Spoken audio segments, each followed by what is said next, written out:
Olá amigos, o motor a gasolina de 4,7 litros é acionado por correia dentada. O sucessor de 4,6 litros recebeu uma transmissão de distribuição tipo corrente confiável.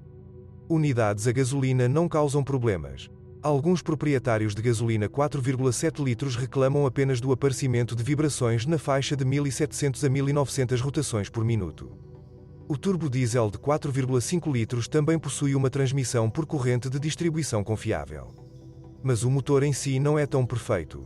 As versões de motores diesel de 2008 a 2010 frequentemente sofriam com o consumo de óleo após 80 a 100 mil km, até 1,52 litros por 5 mil km. Os proprietários de carros alemães sorriram. Esse apetite por óleo é relativamente pequeno, mas este turbodiesel não está sujeito ao consumo de óleo. A causa dos problemas estava na bomba de vácuo do servofreio. A vedação foi quebrada e a bomba forçou o ar para dentro do cárter do motor, aumentando a pressão interna. A pressão excessiva contribuiu para o aumento do consumo de óleo, inclusive através do turboalimentador. Posteriormente, no segundo semestre de 2010, o defeito de projeto foi eliminado. Após 80 a 120 mil km, o acoplamento viscoso da bomba adicional com o aquecedor do líquido refrigerante frequentemente começava a apitar. A unidade de controle do turboalimentador está localizada no revestimento do paralama direito. Com o tempo, sujeira e umidade se acumulam ali, o que causa mau funcionamento da unidade. O combustível de baixa qualidade afeta previsivelmente a vida útil dos injetores de combustível.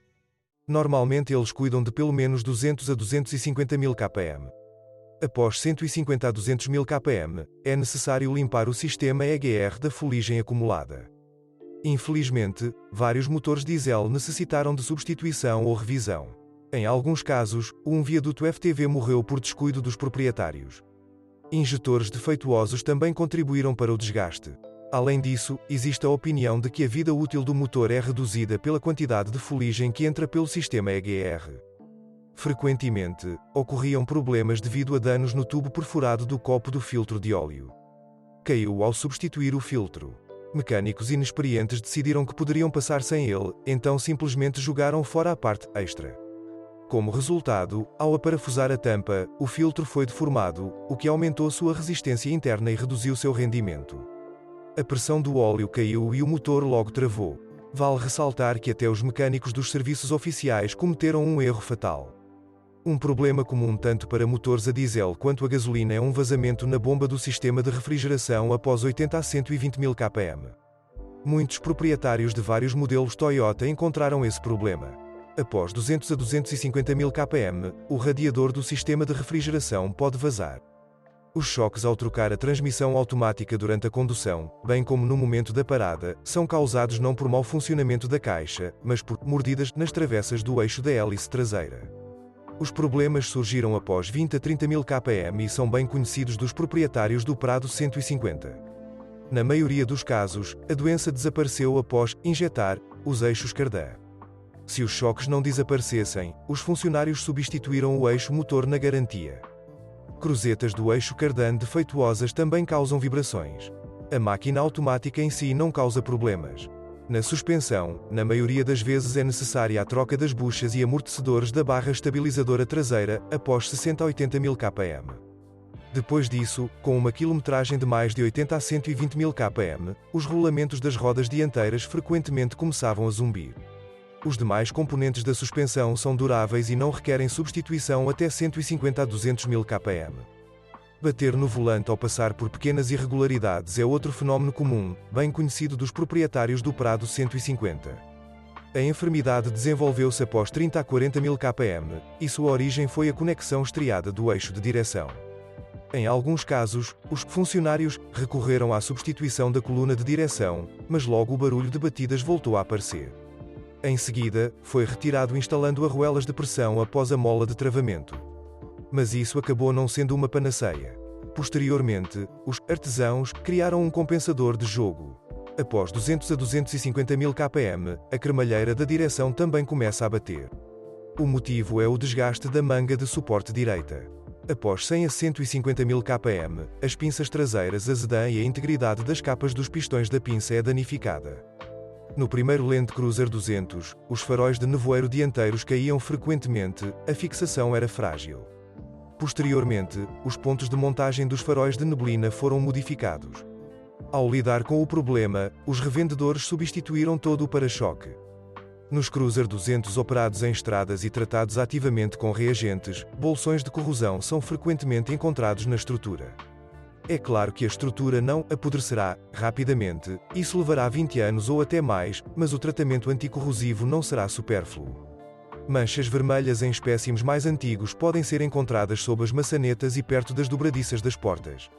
A corrosão pode atacar os suportes do paralama dianteiro. Os proprietários de Land Cruiser frequentemente encontram inchaço do cromo na grade do radiador. O mesmo acontece com o acabamento cromado da porta traseira. Com o tempo, a tinta desaparece das soleiras, uma mancha calva e esbranquiçada aparece na superfície preta. Além disso, às vezes a parte superior da porta traseira esfrega a tinta da porta inferior no chão.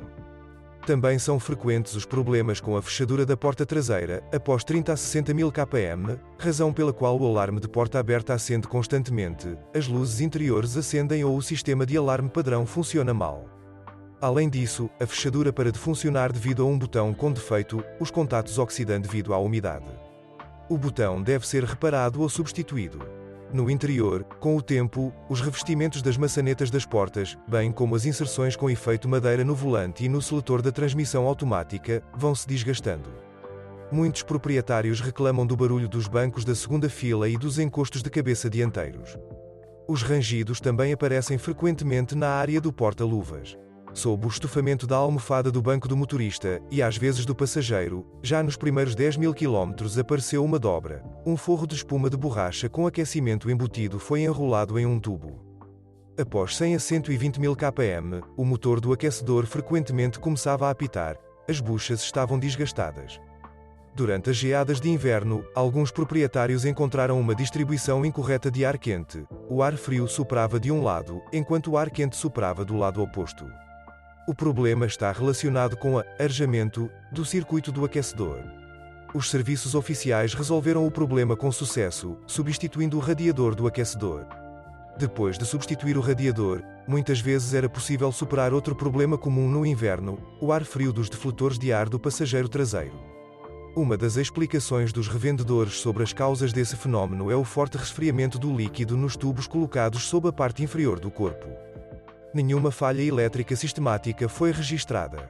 A falha dos sensores de estacionamento geralmente é causada por danos na fiação sob a parte inferior, corrosão dos contatos do conector ou mau funcionamento do próprio sensor. Se você souber de outros problemas de funcionamento do modelo, não deixe de escrever sobre isso.